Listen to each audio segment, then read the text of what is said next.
In the green mountains of Sichuan, China, the forest wakes slowly beneath a thin veil of morning mist. After a night of heavy rain, the silence is broken by the distant rumble of a landslide. When the rangers from the Panda Conservation Center arrive, they find a heartbreaking scene: a mother panda, lifeless among fallen rocks, and a tiny cub clinging to her fur, trembling and crying without understanding why the warmth of his world disappeared so suddenly. They gently wrap the 3-month-old cub in a blanket and take him to the center. On the form they write, "Male panda cub, approx 3 months, found alone on the north slope." The paper records the facts, but not the truth that matters most. In that moment, a small life lost its only family, and an invisible emptiness opened inside him. A few kilometers away, in a quiet town near the reserve, lives Mei Lin, an elderly woman with white hair tied in a bun and hands marked by time. Once, her home was full of voices. She was a teacher, a mother, a teller of bedtime stories, a keeper of school notebooks filled with children's dreams. But time passed. Her son moved to a distant city, her husband passed away, and the house that once echoed with laughter became a place where the ticking clock is the loudest sound. Every morning, she prepares tea for one, arranges a single cup on the table, and sits by the window watching life go by outside. The sofa is too big for just one person, the dinner table too long for one plate. At the bottom of a drawer, wrapped carefully, she keeps a tiny baby sweater. It belonged to a granddaughter she never met, lost in an accident before birth.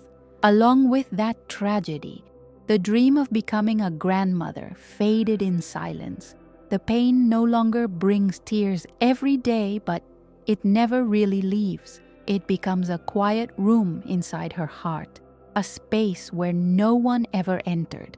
Although, deep down, she still wishes someone would. Meanwhile, at the conservation center, the orphaned cub is struggling. He refuses the bottle, cries at night, and clings to blankets as if searching for the body of the mother who is no longer there. The caretakers try everything: warm milk at the right temperature, soft bedding, toys, gentle voices. He is safe, but not at peace. His small body is in the nursery, yet his heart is still on that cold mountainside. One day, worried about his mother's loneliness, Mei Lin's son calls. "Mom, you should visit the Panda Center," he suggests. "It might cheer you up a little." She sighs. "I'm too old for that now. What would I do there?" "Just go, please. Spend a day outside. Do it for me." After some resistance, she finally agrees. The next morning, she takes a bus through the winding roads, watching the mountains from the window, and then walks the short path to the center's entrance. Inside, families and tourists are excited, taking pictures and laughing. The guide leads the group past enclosures where panda cubs roll on the ground, chew bamboo, and stumble adorably over their own paws. People point, smile, film everything with their phones. Mei Lin watches, amused, but her gaze seems to be searching for something else. Then she sees him. In a slightly more distant enclosure, separated from the others, a small panda sits facing the wall, curled up, still.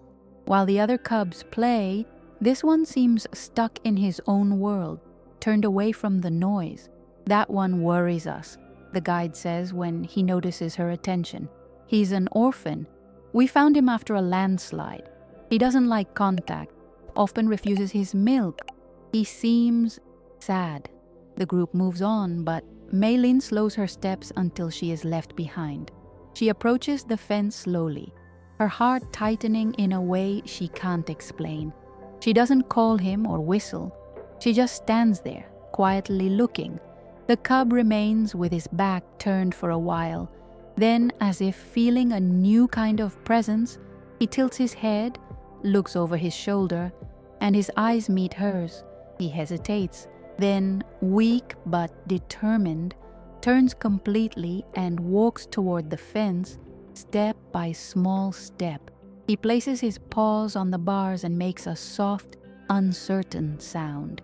Instinctively, Mei-Lin raises her hand, not to touch him, but to bring her fingers close to the metal, stopping just short of contact, offering presence without invasion.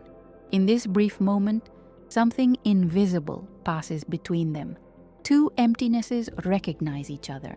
The loneliness of a baby who lost his mother and the silence of a woman who never held a grandchild. Neither knows how to explain it, but both seem to say, in silence, "I can fit in the space you have inside." The next morning, to the staff's surprise, Mei-Lin returns. The receptionist smiles. "You're back." She nods, slightly embarrassed. "Yes, I brought some steamed buns for you, and if possible, I'd like to see the little one again."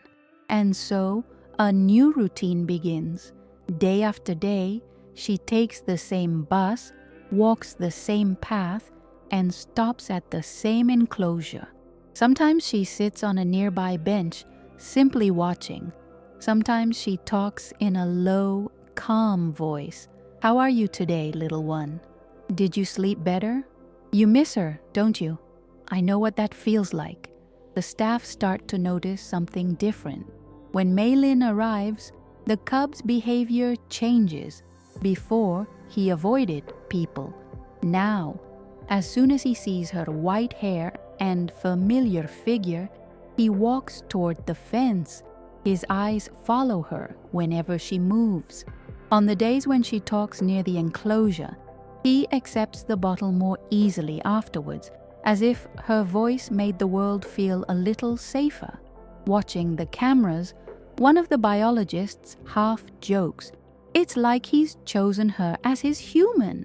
The others laugh, but there's a trace of wonder in their smiles, because what they see on the screen is more than a cute scene. It looks like genuine comfort. One afternoon, a tourist tries to pet the cub over the fence. Frightened, he backs away, presses himself into a corner, his small body shaking. Mei-Lin sits a short distance away and whispers, "It's okay, little one. You're safe. No one will hurt you here." Her voice is slow like a lullaby. Gradually, his breathing slows, his muscles relax. After a while, he leaves the corner and comes closer again, first to the fence, then to the bottle the caretaker offers. The invisible circle of safety formed by her presence holds him together. The staff begin calling her Grandma May. They know she's no longer just a visitor. She has become part of the cub's emotional recovery.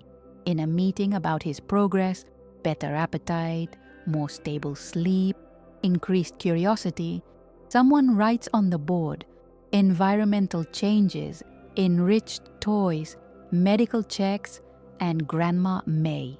This time, nobody erases the last part. Of course, rules exist. He is a wild animal, part of a threatened species. They can't turn him into a pet.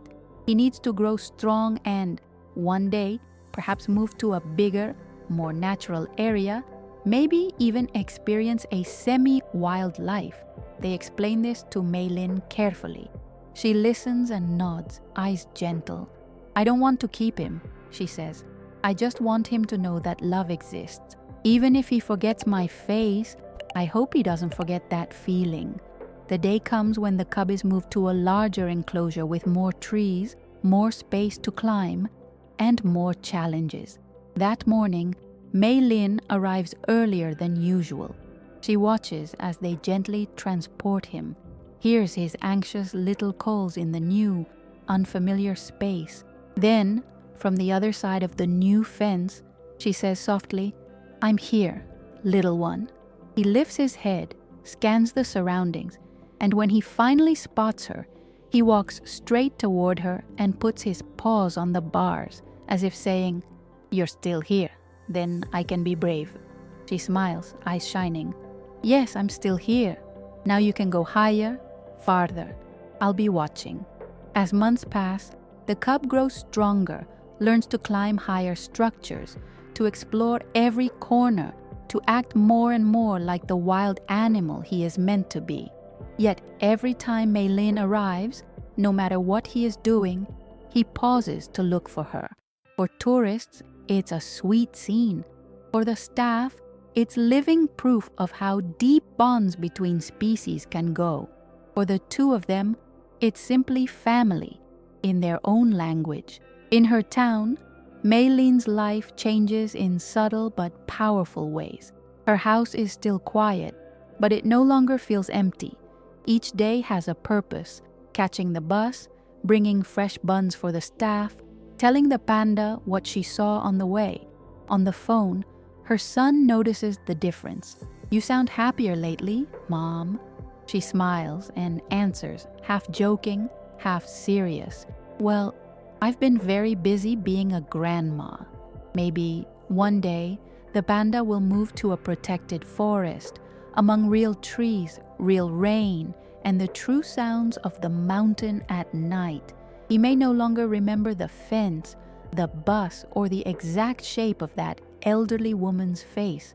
But in the deepest part of his memory, where fear and comfort are stored, there will remain the impression that after losing everything, warmth came back. That even after tragedy, a safe voice and a gentle presence appeared. And in Mei Lin's heart, there will always be the certainty that, although life stole the granddaughter she never held, it brought her another kind of grandchild, covered in fur, with black circles around his eyes and a clumsy way of walking, but capable of loving and being loved. This is the story of a baby panda who lost his mother, and of a woman who thought she would never be a grandmother. Two different worlds, two wounded hearts, and one invisible thread between them. In his own silent way, the panda looked at her and chose. He chose her voice, her presence, her patience. He chose her as his human grandma, and without knowing it, gave her the title she had dreamed of all her life, the human grandma of a wild little panda. Thank you so much for watching this story until the end. If this touched your heart, please like the video, subscribe to the channel, and share it with someone who loves emotional stories, so more people can feel this connection too.